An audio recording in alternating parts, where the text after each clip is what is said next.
Have you ever spatchcocked a chicken? Do you know why you would spatchcock a chicken? Benefits? Downfalls? Let's talk about it. Be right back. Home grill advantage. The crowd is on the field. I'm gonna show you how to do this. So I talked with one of my friends the other day, and he was having issues with cooking chicken on the grill, whole chickens that is, and he said that his breast meat came out really good, but his dark meat, not so much. It was a little iffy. He didn't know if it was done or not. And it's really hard to cook chicken whole like this because if you don't get it right, you don't know. You know, the dark meat and the white meat cooks differently. So I'm going to show you a way that you can get your chicken to cook very evenly on the grill, and it's very easy. It's called spatchcocking. Okay, so we're going to spatchcock this chicken. I'm going to show you exactly how to do it. It's super easy, super simple. As a matter of fact, after we spatchcock this chicken, we're going to hit it with a little bit of that Form the Fire Booyah. That's going to be hitting. Let me show you how to do this. All right, so what do I have in my hands right now? I have something that looks like some shears, something that looks like some scissors, right? Let me show you why. So I have chicken shears. This cuts through bone very easily. It doesn't necessarily cut through the skin that easily. So I have both of these here, and I'm gonna show you exactly how that works. So let's go ahead and get in this chicken, shall we? Go ahead and cut this open. We're not doing competition or anything like that. We're just cooking some good old backyard barbecue, backyard chicken. All right. I got this from the local superstore today. Always make sure to check in here for your gizzards. All right, get all the innards out of there. I'm not going to use these today, so we'll go ahead and throw that away. All right, here we got our chicken, okay? So you can see we have the breast meat right here, okay? And then we have our legs. If we flip this around, you'll see we have our back of the chicken. This is where the backbone is. So when you spatchcock a chicken, there's two things that's going to happen.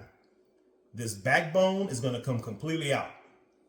Once this backbone comes out, the breastbone right here, we're going to make a small incision and we're just going to flatten this chicken out.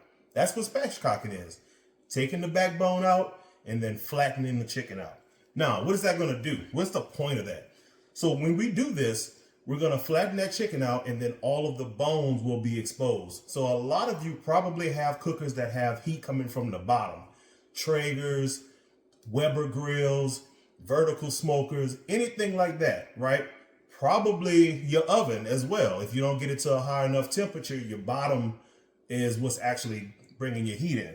So we're going to protect this chicken with the bones. We're going to spatchcock it out, get it flat, protect it with the bones, and that'll help everything cook a little bit more even. That way, when you go to temp it, you'll know exactly where we're at. And I'm going to show you that whole process as well. But let's go ahead and get this thing spatchcocked. So again, we're going to turn this thing over on its back. And I'm going to take my scissors. Usually I have a knife to do this. It's not necessary completely, but I'll make a little incision with my scissors right down the middle.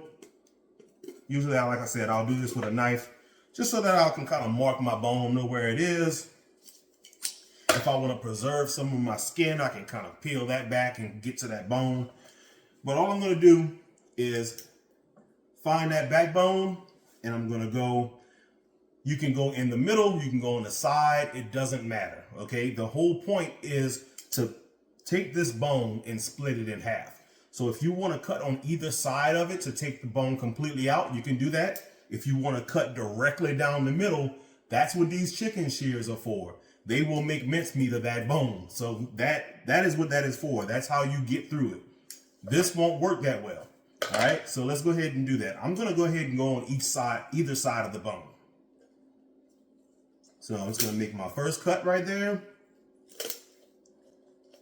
And I'm just going to follow it down. All right, just being careful. Make sure your fingers are out of the way. Boom. All right. If you're having a little bit of problem with your skin, get your scissors. Cut through that. All right. So now we have that out. If I wanted to, I could cook it like this. It's backyard. If I wanted to, I could cook this just like this. But I'm going to go the extra step and get this whole backbone out.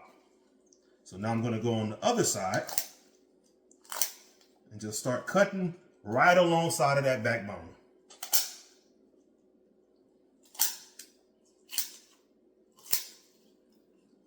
All right.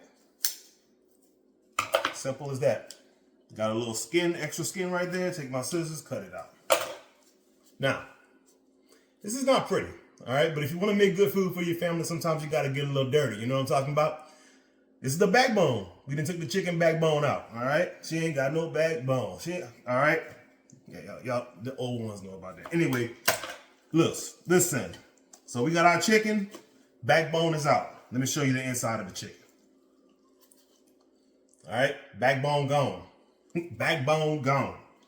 So now what I can do is, like I said, normally I have some scissors, but I mean a knife.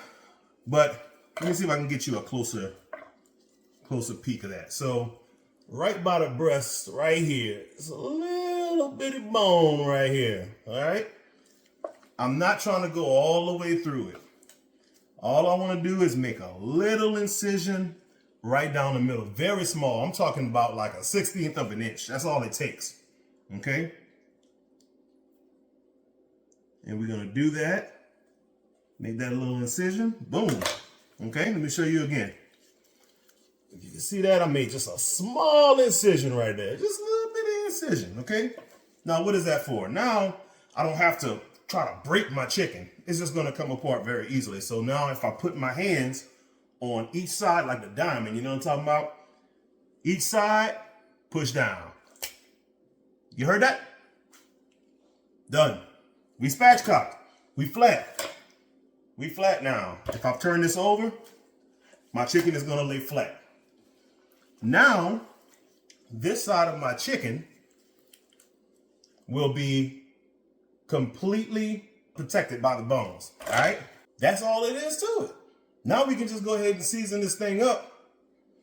Get it where it's going, which is on the pit. All right? So I'm going to take this glove off. Oh, now take a little sip. I wouldn't really recommend having a whole lot of things around whenever you're doing this with chicken, but I was fairly careful. I'm gonna go ahead and push that to the side so I don't get chicken bits in my beer, you know what I mean? All right, so what I'm gonna do is I'm gonna go ahead and season the underside of this chicken, and then I'll season the skin side. I might even put a little bit of this in here on the inside of that thing, you know what I mean? Now, this is a brand new container right here, so it's fresh. That Form the Fire, baby. Y'all gotta go holler at them, man. They got some amazing products. Look how amazing that seasoning looks. Look at the bottle. Ingredients are fresh. I've had a lot of their stuff. Their birria seasoning is amazing. This booyah is where it's at right here. So we can go ahead and hit it with that. You know what I mean? Boom, we're gonna come a little high. Make sure we get a good even coverage. All right, just shake it out, shake it out. This is gonna be good, man. This is gonna be real good. The wife on her way home right now. She's like, what time is dinner gonna be ready? I said about 6:30, Selma. She said, well, that's about when I'm gonna be home. I'm like, all right, cool. Gotta have it ready for the fam, you know? That's what we do. I'm literally cooking for my family right now. That's what it's all about. We're gonna flip this thing over. Season it up real good. We got the pit out there getting hot. I have a little vertical smoker. Again, the heat's coming from the bottom, so this is gonna be nice and protected. All right. See, this is fresh stuff in here. There's no anti-caking agents or anything, so you gotta have to shake it up a little bit. Make sure you keep all of your seasonings out of the heat too. It's another pro tip. Don't let your seasonings get hot. Seasonings don't need to get hot until they get on the pit, you know what I mean? I think that's it. I'm about to start sneezing. Y'all know what it is. If you ain't sneezing, it ain't season. Again, look, I've been telling you that for years and years. Everybody been saying that on TV now. But I've been saying that. I got so many taglines, so y'all can have it. I'm still gonna say it though, because I started it. Oh, let's get rid of that backbone. Bow. She ain't got no backbone. All right, we all seasoned up. I'm gonna let this go ahead and sweat out a little bit. And that's a wrap, baby. We're gonna get this on the pit. I'm gonna show y'all what it looks like when we get it on the pit. And as it cooks, you'll see the temperatures are pretty even. The dark meat, you want that a little bit higher than your breast meat, okay?